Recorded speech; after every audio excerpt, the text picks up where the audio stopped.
Defence expo 2020 का आगाज हो चुका है। प्रधानमंत्री नरेंद्र मोदी क्या कुछ कह रहे हैं, क्या कुछ कर रहे हैं वहां पर आप देख सकते हैं। ये लाइव तस्वीरें हैं डिफेंस एक्सपो का, वो जायजा ले रहे हैं।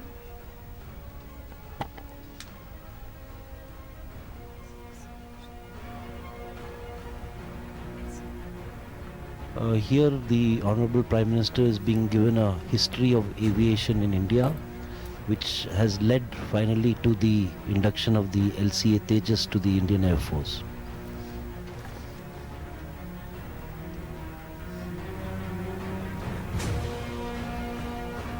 LCA तेजस जिसे स्वदेश में ही तैयार किया गया है DRDO द्वारा।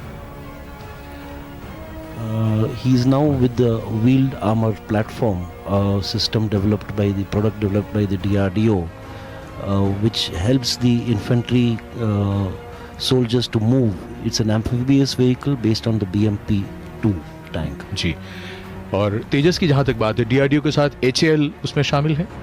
जी, The Tejas has been designed by the Aeronautical Development Agency and DRDO, and the production is by HAL. जी, और ये जो हमने जो अभी पीछे वाहन देखा, ये जमीन पर, पानी पर, सब पर चल सकता है और इस समय। And this is a demonstration of satellite communication. And of course this is Dhanush.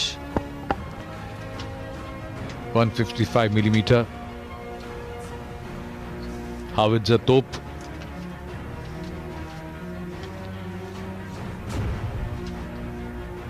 जिसका गौरवशाली योगदान रहा है।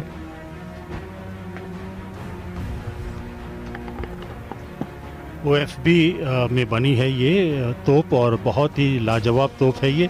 155 मिलीमीटर की है और ये करीब करीब 50 किलोमीटर तक आप गोले दाग सकती है।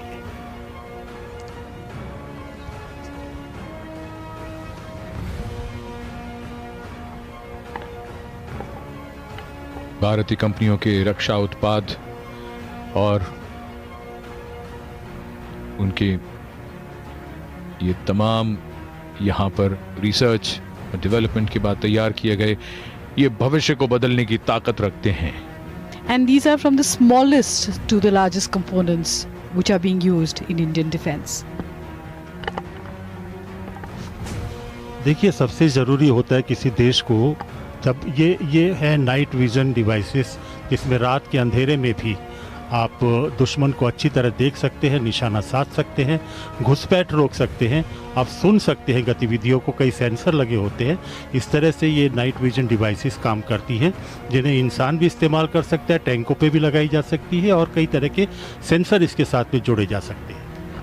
Night vision devices are manufactured in India, and this is a fully indigenous product which encompasses the whole Make in India concept.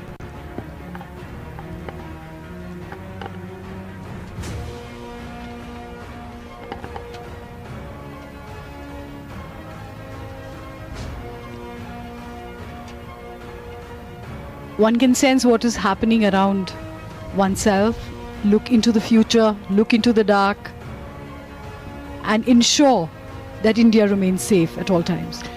इनमें से बहुत सी चीज़ों के बारे में हम लोग सुनते हैं, कहीं कहीं पढ़ते हैं और आज हम उनको देख भी रहे हैं इस प्रदर्शनी के जरिए। इसका ये महत्व भी है इस पेविलियन का कि देखिए, हिंदुस्तान ठीक है हथियारों की ज़रूरत होने पर आयात भी करता है, लेकिन खुद जो तैयारियां कर रहा है वो भी बेमिसाल है। जिस तरह के अत्याधुनिक हथियार, सेंसर प्रणालियां भारत में विकसित हो रही हैं, ये उसका एक मुजाहिरा है, एक नुमाइश है और ये बहुत ही कामयाब एक भारत की तस्वीर पेश करती है, ख़ास तौर से रक्षा के क्षेत्र में।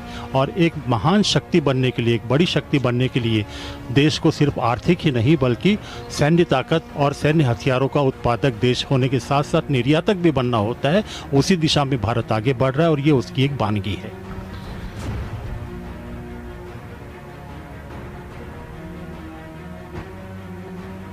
डॉक्टर राणे, अगर हम DRDO की भूमिका की बात करें, पिछले कुछ वर्षों में क्या बदलाव आया है DRDO की तरफ से?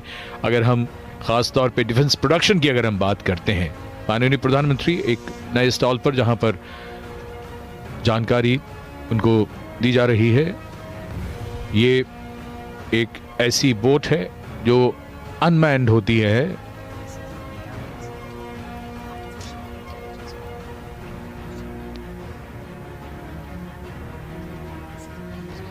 These are various products brought up by our startups and the MSMEs of our country. And this is exactly where there has been a thrust by the current government that not only the defense R&D as a government-owned institution begins to start working with startups and MSMEs. इनमें कई तरह के हम जो उपकरण हैं वो देख रहे हैं।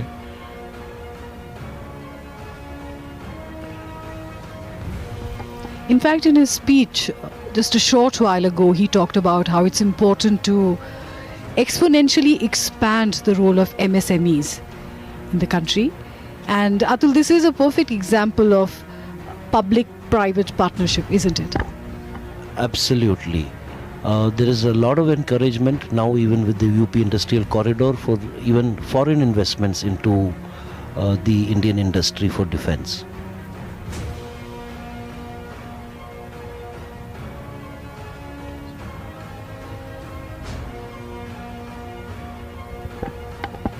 This is an underwater surveillance system.